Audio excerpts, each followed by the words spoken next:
అంతటి పెద్ద మనిషి ఎవరు బాబు? వాసిరెడ్డి వెంకటపతి నాయుడు గారని. నేనే. అంటే ఇందాక నుంచి మీరు మాట్లాడుతున్న సంబంధం మన నారాయణ కోసమా?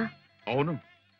అది నారాయణ ఎక్కడ వాడు ఏమిటి అని రంగయ్యకి అభ్యంతరం లేకపోతే. ఎంత మాట బాబు. తుమ్మి పువ్వు ఎక్కడ పుట్టినా శివలింగాన్ని తాకిన తర్వాత దాన్ని కళ్ళకద్దుకుంటాం గాని నేల రాయం. అలాగే వాళ్ళు ఎక్కడ పుట్టినా మీ దగ్గర పెరిగిన తర్వాత ఇంక వాళ్ళ గురించి ఆలోచన ఉంది బాబు. నీ ఉద్దేశం ఏంటి? నీకేమైనా అభ్యంతరమా?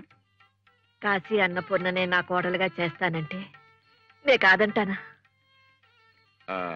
రంగయ్య బాబు, నీ మనవరాల్ని నా ఇంటి కోడలుగా చేస్తానని నాకు మాట పోయ్యా. మహాప్రసాదం బాబు. మోడల్ గా పనిచేస్తుంటానండి. అంటే పాడతారండి? అబ్బే లేదండి. Good evening everybody. Savera wines వారి ప్రథమ వార్షికోత్సవం చాలా చక్కగా ముగిసింది. ఈ సందర్భంగా ఏర్పాటు చేసిన సంగీత కచేరీలో పాల్గొన్న శ్రీ నారాయణమూర్తి గారికి, వారి సోదరులకు నా కృతజ్ఞతలు. అభిమాన సూచకంగా సవేరా వైన్స్ వారు అందజేస్తున్న బహుమతిని సవేరా క్వీన్ మిస్ దివ్య అందజేస్తారు. సవేరా బీర్.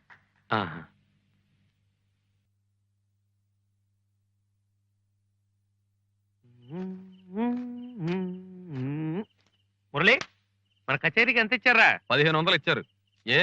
ఏం లేదు, ఓ 20 రూపాయలు తగ్గుతుంది. నువ్వేమన్నా తీసావేమోనని. నేను తీయడం ఏమిట్రా? ఇంత డబ్బు లెక్క పెట్టే అలవాటు లేక నువ్వే తప్పు లెక్క పెడుతున్నావు ఏమిటో. ఆహా, నీకు మహా అలవాటు ఉన్నట్టు. ఏం జరిగింది? ఏం జరిగింది ఏమిటి? 1500లో 20 రూపాయలు తగ్గింది. అయితే నేను వెళ్ళి దేవుడు గుడిలో పాడిన రిజర్వ్ బ్యాంక్ గవర్నర్ సంతకం పెట్టిన నోట్లే ఇస్తారు గానీ దేవుడేం సంతకం పెట్టివ్వడం. ఇలాంటి చాదస్తాలు పెట్టుకుంటే మనం డబ్బు సంపాదించినట్టే. అంటే ఇలాంటి వెధవ సంపాదన కోసమేనా మన ఇక్కడికి వచ్చింది? పోనీ మంచి సంపాదన సంపాదించాలన్నా ముతక బట్టలు వేసుకుని తిరగలేము కదా, కాస్త మంచి బట్టలు కావాలా? అంటే డబ్బు కావాలి కదా. రేపు ప్రోగ్రామ్ మాట్లాడడానికి 10 మంది వస్తే పాకలో కూర్చోబెట్టి మాట్లాడలేము కదా. దానికి మంచి ఇల్లు వాకిలు ఉండాలా? అంటే డబ్బు కావాలి కదా. ఇప్పుడు మనం కచేరీలకు వాటికి వెళ్ళాలనుకో, కాలినడకన వెళ్ళలేము కదా. కారు కాకపోయినా కనీసం మోటార్ సైకిల్ అన్నా ఉండాలా? అంటే డబ్బు కావాలి కదా. కనుక డబ్బు లేదే ఏమీ సాగదురా. సరే, మనం బట్టల కోసం కార్ల కోసమే ఇక్కడికి వచ్చామనుకుంటే మీ ఇష్టం. మీ వాటా డబ్బు మీరు ఉంచుకోండి, నా వాటా డబ్బు నేను తిరిగి ఇచ్చేస్తాను. అన్నయ్య కాస్త ఆగరా, బాగా ఆలోచించుకోరా.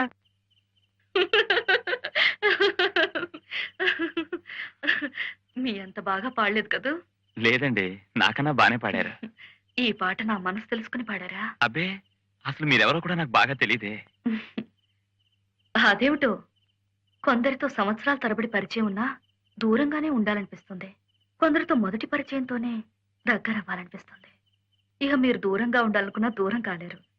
మీ సంగీతంలో అంత మహత్యం ఉంది. చాలా థ్యాంక్స్ అండి. ఊరికే మెచ్చుకోవడమే కాదు, మాకు 4-5 కచేరీలు ఇప్పిస్తే. ఇలా మగవాడు దీనంగా మాట్లాడితే నాకు అసహ్యం. I hate it. ఈ పాయింట్ మీదే నేను నా హస్బెండ్ విడాకుల దాకా వెళ్ళిపోయాం. అవన్నీ వదిలేయండి. మీ మొదటి కచేరీ ఇలాంటి చోట జరిగినందుకు మీకేమైనా బాధగా ఉందా? అబ్బే, చోటుదే ఉందండి. అది మనసు మీద ఆధారపడి ఉంటుంది. పోనీ తక్కువ పారితోషికం ఇచ్చారని ఏమైనా అనిపిస్తోందా? అబ్బే, అదేం లేదండి, చాలా సంతృప్తిగా ఉంది. ఇక చూడండి మీ రోజులు ఎలా మారిపోతాయో. ఎన్ని కచేరీలు, ఎంత పేరు. Sweet dreams. Good night.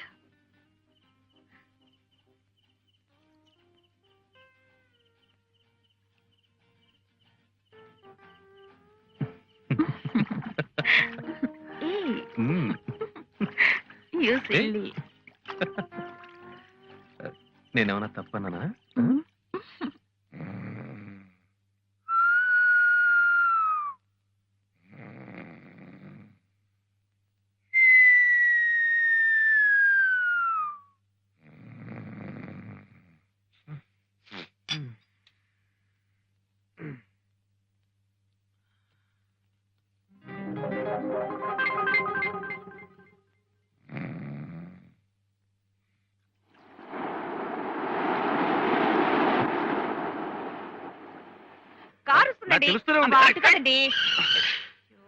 చెప్పాడవచ్చు కదా.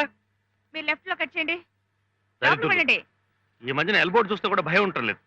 వీళ్ళకంతా లైసెన్స్ ఇవ్వడం తప్ప. మెల్లగా. అబ్బా, ఎందుకండి అంత మెల్లిగానే వెళుతున్నాను కదా. వచ్చేసావు ఇంతే కదా. ఇల్లు వచ్చింది, దిగండి.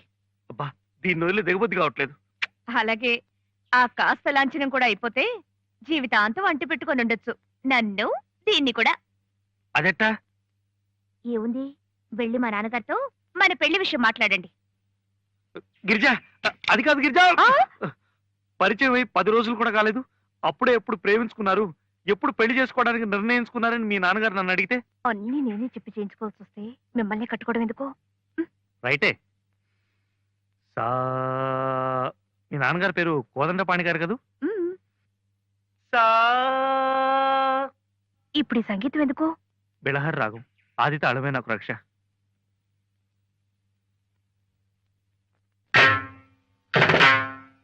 కోరి వచ్చితినయ్యా కోదండపాణి, కోరి వచ్చితినయ్యా కోదండపాణి, పూరిమితో కరుణించే దొరవని, పూరిమితో కరుణించే దొరవని, కరమును మోడిచి అరుదగు వరమును కోరి వచ్చితినయ్యా.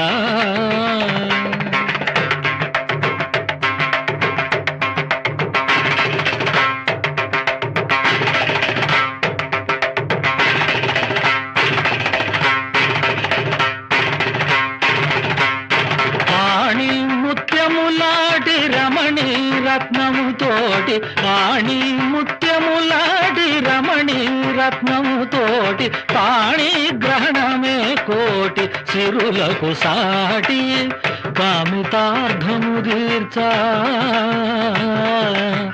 కామితార్థము తీర్చ కుమరితనీయమని, కరమును మోడిచి అగుదగు వరమును కోదండ పాణి, కోరి వచ్చి తినయ్యా. రండి కోతడు పని. నమస్కారం అండి. ఏమిటో ఈ అపూర్వ సందర్శనం. ఊరకరారు మహానుభావులు. ఏముంది, మీతో శుభకార్య విషయమే మాట్లాడాలని వచ్చాను. ఎలా మొదలు పెట్టాలో ఏమిటో. మీ రాజకీయపు తిరుగులని మాని విషయం ఏమిటో చెప్పండి. సరే, మీ రెండో అబ్బాయి శంకరానికి మా అమ్మాయి గిరిజనిచ్చి వివాహం చేయాలని.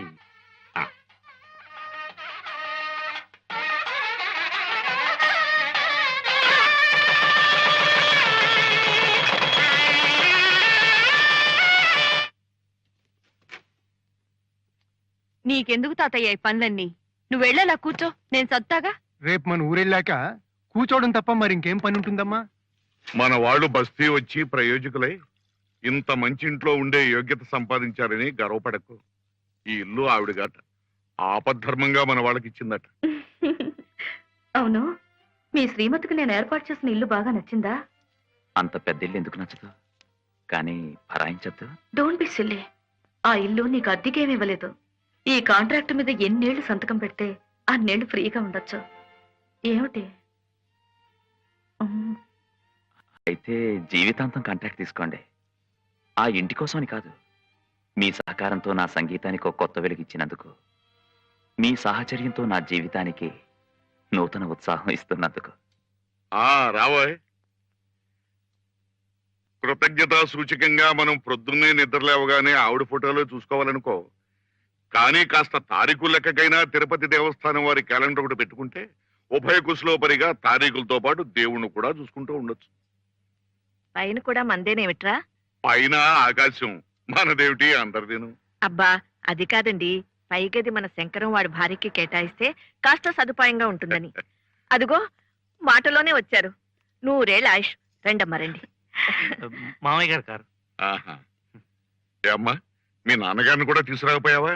ఈ పూట అందరం కలిసి ఇక్కడే భోజనం చేసేవాళ్ళం. నాన్నగారు మిమ్మల్ని అక్కడికి తీసుకురమ్మని చెప్పారండి. చెప్పండి. దానికి వాడు కూడా చెప్పడం ఎందుకమ్మా? నువ్వు చెప్తే చాలదు. అది కాదమ్మా, ఆయన మా మామగారికి గిరిజ ఒక్కతే కూతురు. గిరిజ అంటే మామగారికి పంచప్రాణాలు. చెప్పేది అర్థమైందా? కోదండపాణి గారికి ఒక్కతే కూతురు గనక శంకరం వాళ్ళ ఇంటికి ఇల్లరికి వెళ్ళాలనుకుంటున్నాడు. ఏ అమ్మా, మీ నాన్నగారి తరఫున చెప్పాలనుకున్నదేనా? అవును మావయ్య, మీరు బాగా గ్రహించారా. ఆనాడు మీ నాన్నగారు ఈ విషయమే ప్రస్తావించలేదే. పిచ్చిదానా, పిల్లలే సంబంధాలు కుదుర్చుకుని మనల్ని 4 అక్షంతలు వేయమని అడుగుతుంటే ఇంకా మన ఆంక్షలు అభ్యంతరాలు ఏమిటి? మీ ఆయన ఇష్టపడితే మాకేం అభ్యంతరం ఏమండి? లేదమ్మా. నేను ఇష్టపడతామంటే గిరిజ మామయ్య గారికి ఒక్కతే కూతురు గనక నాకు తప్పదు గనక. అది కూడా మీరు మా ఇంట్లో సంవత్సరానికి తప్పకుండా 2 నెలలు ఉంటాను మాటిస్తేనే. ఏం గిరిజ? అత్తయ్య గారు కూడా మాట ఇవ్వాలి. మరి నారాయణ మమ్మల్ని ఎన్ని నెలలు కావాలనుకుంటాడో దాన్ని బట్టి కదా. అదేమిటి మావయ్య, మీరు ఉండవలసిందే మా దగ్గర. బాగుంది, మీ దగ్గరే ఉంటే మరి మా దగ్గర. సర్లేరా, మా దగ్గర కూడా 2 నెలల నుండి పోని. మరి ఇంకేమో, ఇద్దరూ కలిసి మనకి సంవత్సరానికి 4 నెలలు హామీ ఇచ్చారు. ఒప్పుకోవడానికి Murri, hello, hi Shanku, hi. Hi Narri, Hello. Where is Murri? లోపల ఉన్నాడు. మురళి, నీకోసం దివ్య వచ్చిందిరా. హాయ్. హలో దివ్య. దివ్య అని ఇక్కడ టాప్ మోడల్ పంపించేస్తా. అనేది పట్టుకో.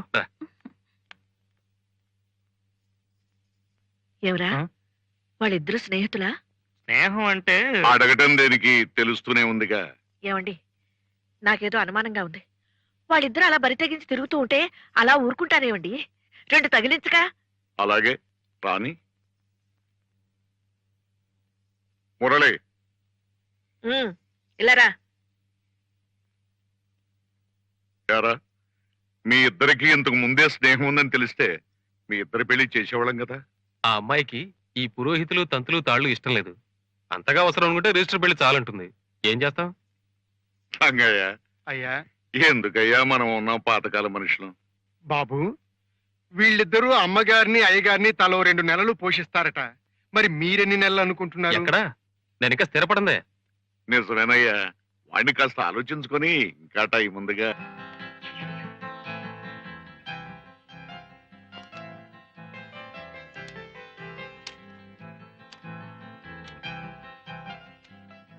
మన పిల్లల్ని చూస్తే మీకేమనిపించింది? లక్షణంగా ప్రయోజకులయ్యారు. వాళ్ళ దారేదో వాళ్ళు వెతుక్కుంటూ వెళ్ళిపోతున్నారనిపించింది. మనకి దూరంగా వెళ్ళిపోతున్నారని అనిపించలేదా? అనిపించినా ఇప్పుడు మనం ఏం చేయగలం? అదేమిటండి, మన కళ్ళ ముందు వాళ్ళు అలా ప్రవర్తిస్తుంటే నయాన్నో భయాన్నో మందలించొద్దా? పిచ్చిదాన, భక్తితో ప్రాధేయపడ్డా భగవంతుడే మన మాట వినలేదు. మన బిడ్డను మనకు దూరం చేశాడు. అయినా వాళ్ళు ఇప్పుడు ఏ నేరం చేశారని మనల్ని తలో 2 నెలలు పంచుకుంటా ఉన్నారు. వీలైనంత వరకు మంచి చెడ్డ చూస్తా ఉన్నారు. ఇంతకంటే వాళ్ళు మాత్రం ఏం చేయగలరు?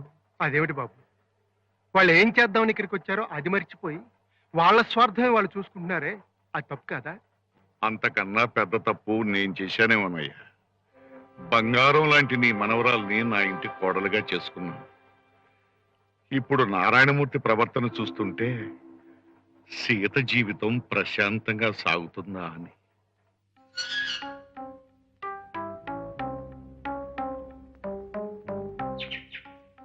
నమస్కారం అండి. నమస్కారం. మీరు మూర్తి గారి అవునండి. ఆయన లేచారండి? వచ్చేస్తారు, కూర్చోండి. పర్వాలేదు. మీకు ఇల్లు అది బాగా సదుపాయంగా ఉందండి? అయ్యో, ఇంత పెద్ద ఇల్లు మాకెలా సర్దుకోవాలో కూడా తెలియటం లేదు. కూర్చోండి, కాఫీ తీసుకొస్తాను.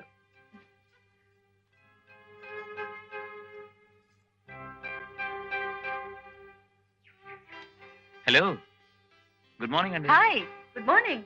రండి, జాగింగ్కి వెళ్దాం. 1 minute.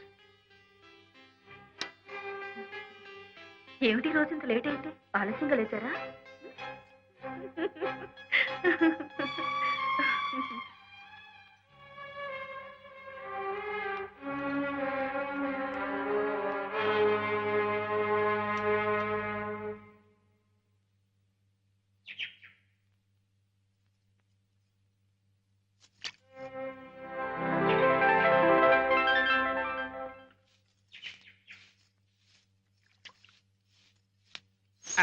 అమ్మా, కుక్కలు ఉన్నాయా అమ్మా? లేవు, రండి. అమ్మా అమ్మా, నా పేరు చెక్కా చంద్రరావు, మాది విశాఖపట్నం. సంగీత కళానిధి మూర్తి గారి ఇల్లు ఇదేనా అమ్మా? ఇదేనండి. వారు ఉన్నారమ్మా? వారింట్లో లేరు. ఏంటండి విషయం? ప్రాణం మీదకి వచ్చే విషయమేనమ్మా. కూర్చుని చెబుతానమ్మా. అమ్మా అమ్మా అమ్మా చూడండి అమ్మా, కళావాహిని కార్యదర్శిగా ఎన్నో వందల కార్యక్రమాలు ఏర్పాటు చేశాను కానీ ఎప్పుడూ ఇంత కంగారు పడలేదు. 10వ తారీఖు ప్రోగ్రాం, అయ్యగారి దగ్గర నుంచి ఉత్తరం లేదు, పత్రం లేదు, ఉలుకు లేదు, పలుకు లేదు. అసలే విశాఖపట్నం జనం స్టీల్ ముక్కలతో కొడతారేమని భయం. నాకు బీపీ. ప్రోగ్రామ్ ఆయన ఒప్పుకున్నారండి? ఒప్పుకోవడం ఏమిటమ్మా, ఒప్పుకోవడం ఏమిటి? 3 అన్నదమ్ముల్ని కలిశాను, మాట్లాడాను, డేట్ ఇచ్చాను, సరే అన్నారు. అడ్వాన్స్ ఇచ్చాను, పుచ్చుకున్నారు. టికెట్లన్నీ అమ్ముకున్నాను, ఏర్పాట్లన్నీ చేసుకున్నాను. ఏ బండికి వస్తున్నారో తెలియదు, అసలు వస్తున్నారో రారో తెలియదు. అసలే విశాఖపట్నం జనం స్టీల్ ముక్కలతో కొడతారేమో భయం. నాకు బీపీ. మీరేం కంగారు పడకండి, నేను కనుక్కుంటాగా. కనుక్కుంటానంటే కాదమ్మా, ఆ ముగ్గురు అన్నదమ్ములు వస్తున్నారనే చల్లని వార్త నా చెవులే వేయమ్మా, చచ్చి నీ కడుపును పుడతాను. అలాగేలేండి. అలాగే అంటే కాదమ్మా, నా ఇంటి దీపం నువ్వే పెట్టాలి. నా పెళ్ళాం తాళి నీ చేతుల్లోనే ఉంది. అసలే విశాఖపట్నం జనం స్టీల్ ముక్కలతో కొడతారేమో భయం. నాకు బీపీ.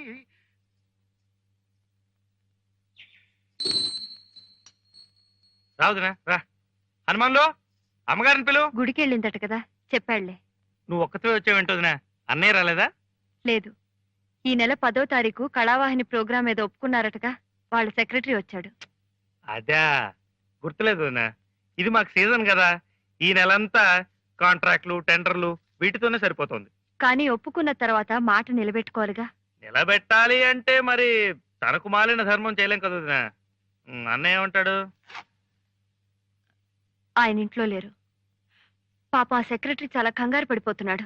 నా వల్ల డెఫినెట్ గా వీలు కాదు వదినా. నువ్వే ఏదో చెప్పి పంపించేసి.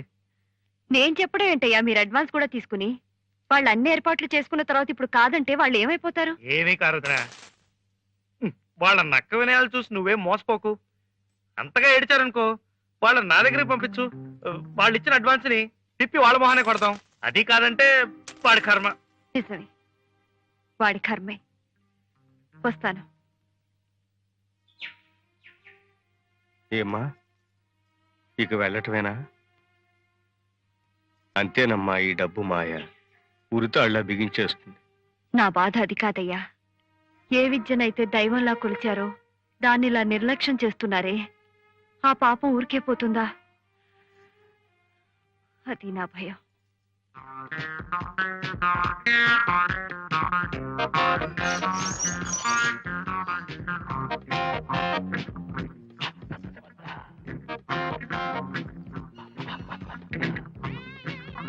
అవ్వా అవ్వా, ఏంటయ్యా ఇది? గోడలకి పడి చూస్తున్నారు.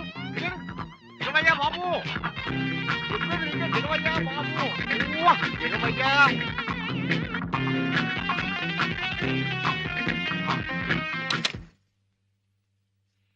10 మంది వచ్చిపోయి ఇంట్లో ఏమిటి డాన్సులు? ఏ తప్పే ఉంది? We're in good mood, we're celebrating. What's wrong in it? ఇలాగేనా? 10 మంది చూస్తున్నారన్న సిగ్గనే లేకుండా? సిగ్గెందుకు? కాబోయే భార్యాభర్తలం, ఆడతాం పాడతాం. Ouch, silly. సారీ డార్లింగ్, మధ్యలో వాళ్ళకేంటి? వాళ్ళకి కాదయ్యా, నీ యోగక్షేమాలు చూడవలసిన మీ అన్నయ్యకి నాకు. వైజాగ్ లో ప్రోగ్రాం చేయడానికి ఒప్పుకున్నారు కదా, దాని గురించి అక్కర ఏమైనా ఉందా మీకు?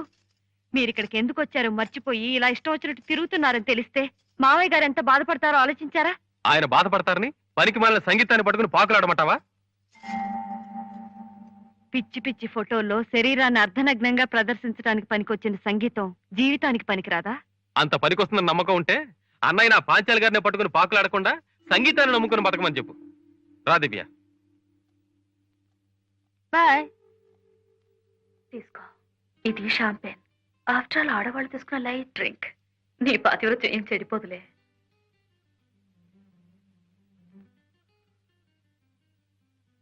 ఎలా ఉంది? స్వర్గానికి ఎన్ని మైళ్ళ దూరంలో ఉన్నావు? మన ఇద్దరికీ ఉన్నంత దూరంలో. అసలు ఉండవలసిన దూరంలో ఉంటే ఈ పాటికి నిన్ను టాప్ మ్యూజిషియన్ చేసి ఉండేదాన్ని. ఇప్పటికీ మించిపోయింది ఏం లేదు. ఈ దీపం ఉండగానే ఇల్లు చక్కబెట్టుకో.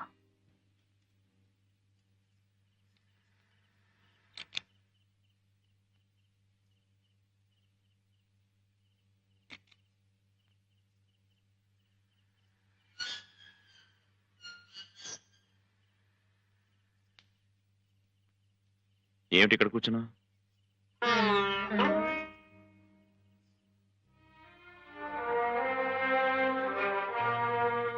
ఎల్లుండి 10వ తారీఖు. ఇవాళ 8 అయితే ఎల్లుండి 10వ తారీఖు. అదో పెద్ద వింత. 10వ తేదీ కచేరీకి వస్తానని మాటిచ్చిన మీకు ఎల్లుండే 10వ తారీఖు అని చెప్పినా కచేరీ మాట గుర్తుకు రాలేదంటే వింత కదా?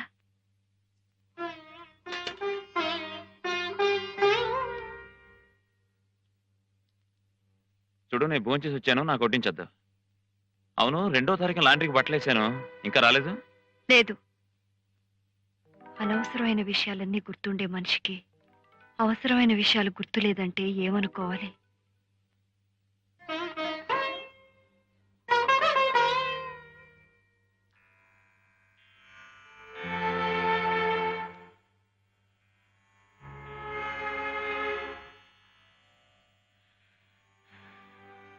నీ పిచ్చి గాని అప్పుడే సగం నిద్ర పట్టిన ఆయనకి పిడుగులు పడితే మాత్రం వినిపిస్తుందా?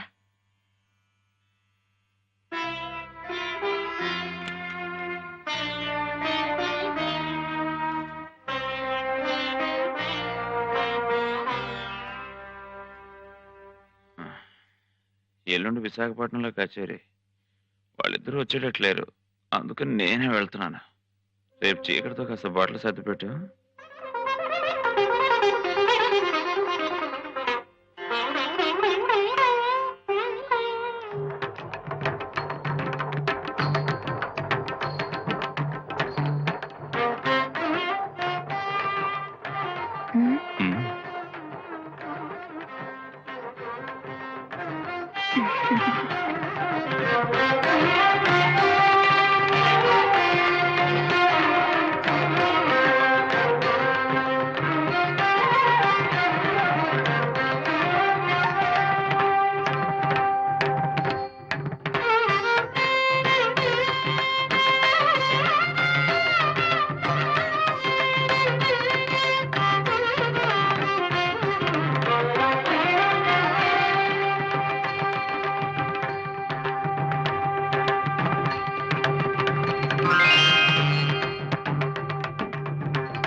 ఏమిటిదంతా వెంకయ్య?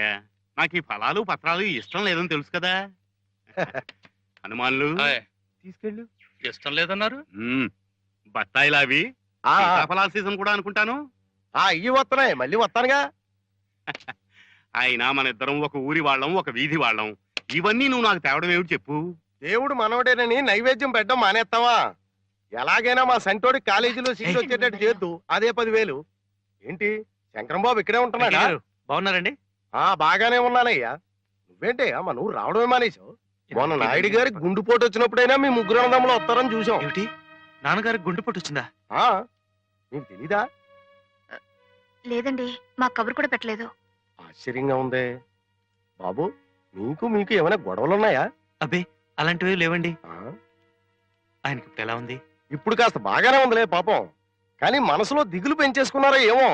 మనిషి బాగా లొంగిపోయారు. ఆయనకి ఏం దిగులయ్యా? ముగ్గురు కొడుకులు చేతికి అందొచ్చారు, పెళ్లిళ్ళు పేరంటాళ్ళు అయిపోయినాయి. ఇంతకన్నా ఇంకేం కావాలి చెప్పు? అందుకోసమే బతికే వాళ్ళకైతే అదే పరమావధి అనుకోండి. కానీ నా రకం మనిషి కాదే. ఆయనకి సంగీతం అంటే పేణం కదా. అందుకని స్కూల్ కట్టించడం కోసం శంకుస్థాపనకి రాయేయడం, ఇన్నేళ్లైనా రాయి ఆయన గుండెల మీద బండలాగా అలాగే ఉండిపోవడం. మరి ఈ విషయాలన్నీ ఆయన్ని లొంగదీసివ్వండి. నిజమే. మరి మీకు తెలుసో తెలీదు, నాన్నగారికి ఈ మధ్య గుండెపోటు వచ్చిందట. మన ఊరు వెంకయ్య గారు చెప్పేదాకా నాకు తెలీదు. కనీసం అత్తయ్య గారన్నా ఉత్తరం రాసేవారే. ఇప్పుడు ఎలా ఉందట? ఇప్పుడు కులాసాగానే ఉన్నాడట్లే, కానీ మనిషి ఏదో దిగులతో కుంగిపోయినట్టు కనిపిస్తున్నాడట. ఆయన దిగులు ఏమిటో నాకు తెలుసు. జీవితకాలంలో కలలు కంటున్న ఆ దేవాలయంలో సరిగమలు పలకాలన్న తపనే ఆయన్ని పీడిస్తున్న వ్యాధి. అదేమన్నా చిన్న కోరిక? ఎన్ని లక్షలు సంపాదిస్తే అది తీరుతుంది? కనీసం ఆయన కోరిక తీర్చాలన్న తపనైనా ఉందా మీకు? ఉంది. ఉంటే మాకు మిగిలేదేమిటి? మేము ఇక్కడ కడుపులు మార్చుకుని ముతక బట్టలు కట్టుకుని పైసా అక్కడ ఇటుకల్లోనూ సున్నలోనూ పోస్తే ఆయనకి తృప్తా? సర్లేరా, ఎవరు చాదస్తాలు వాళ్ళవి. ఎంతైనా ఆయన మొహం మీద మీ అభిప్రాయాలు తప్పు అని చెప్పలేము కదా. వదినా, నేను ఒక 10,000 ఇస్తానమ్మా. అంతకన్నా ఎక్కువ ఇవ్వగలిగే శక్తి ఉన్న నా డబ్బు కాదుగా, బాగుండదు. ఏ వదినా? ఎవరి డబ్బు నీ దగ్గర ఉంది, నువ్వు ఇస్తావురా? నా దగ్గర అంత లేదు. నేనే 2,000 3,000 కన్నా ఇవ్వలేను. ఎంతో అంత ఆయన తృప్తి కోసమే కదా. వదినా, వీలుంటే అన్నయ్యను కలిసి అన్ని వివరాలు నేనే మాట్లాడతాను అనుకో. కానీ వెళ్లే ముందే ముగ్గురు ఇక్కడే ఇంత డబ్బు అని ఖరారు చేసుకుని వెళ్ళొద్దాం. మళ్ళీ ఏదో ముంచుకొచ్చేలోగా వెళ్ళొచ్చేస్తే ఆ పని కాస్త అయిపోతుంది కదా. ఏ వదినా? ఎరా మురళి, వెళ్ళొస్తాం వదినా. ఆరోగ్యం జాగ్రత్త వదినా. అవ్వా పెద్ద ఆయన రుణం తీర్చుకునే పద్ధతేనా అమ్మా ఇది? భోగి మంట చలి కాచుకుంటే ఊరుకుంటుంది కానీ చేతులు పెట్టి చిన్న భిన్నం చేస్తే ఊరుకోదయ్యా.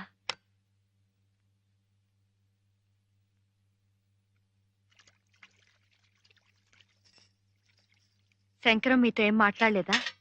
నాన్నగారికి ఈ మధ్య ఆరోగ్యం బాగోలేదన్న విషయం గురించేగా. అదే, మరి మీరేం చేయాలనుకుంటున్నారు? చేసేదేముంది, వాళ్ళిద్దరితో పాటే మనమును, మన వీళ్ళని బట్టి మనం కూడా కొంత తీసుకెళ్ళాలి. ఆయన కేవలం మీ ముగ్గురిచ్చే చందాల గురించే బాధపడుతున్నారనా? ఇవి చందాలని ఎవరన్నారు? మాకు తోచింది మేము ఇవ్వగలిగింది ఇస్తామే గానీ బ్యాంకులు దోచి గుమ్మరించలేంగా. మీరు ఆయన దగ్గర పెరిగారు, ఆయన మనసు మంచితనం చవి చూశారు. సంగీతం కోసం తన ఆస్తి కరిగిపోయినా వీసమెత్తైనా చెల్లించని మనిషికి ఈనాడు మీ చందా డబ్బు చేరలేదని గుండెపోటు వచ్చిందంటారా? మాట్లాడితే చందాలు చందాలంటారేమిటి? ఆయనకు అలా అనిపించకపోయినా నువ్వే పెడర్థాలు కల్పించి ఆయన మనసు పాడు చేసేట్టున్నావు. అసలు డబ్బు గురించి కాకపోతే మరెందుకు ఆయన దిగులు? మేమే తిట్టామా తిమ్మామా? ఇక్కడికి వస్తానంటే వద్దున్నావా, ఉంటానంటే కాదన్నావా? నిజమే, ముగ్గురు దగ్గర 4 నెలల చొప్పున గడుపుతూ వచ్చిన ఆయనకి సంవత్సరం గడిచిపోతుంది. పోన్లేండి, ఆయన అక్కడ ఒంటరిగా ఎలాంటి మనశ్శాంతిని కోరుకుంటున్నారు? ఇంతకీ మీ వాటా ఎంత ఇవ్వాలనుకుంటున్నారు? ఏదో ఇస్తాను, కాకపోతే చస్తాను. ప్రతిదీ నీకు చెప్పాడవలా? కష్టాలు వచ్చినప్పుడు పాలు పంచుకుని పరిష్కారం వెతకడం లేదు. ఇంటికి రాకపోతే రాలేదని నడుపు, వస్తే వచ్చిన దగ్గర నుంచి మనిషిని కుళ్ళబొడిచి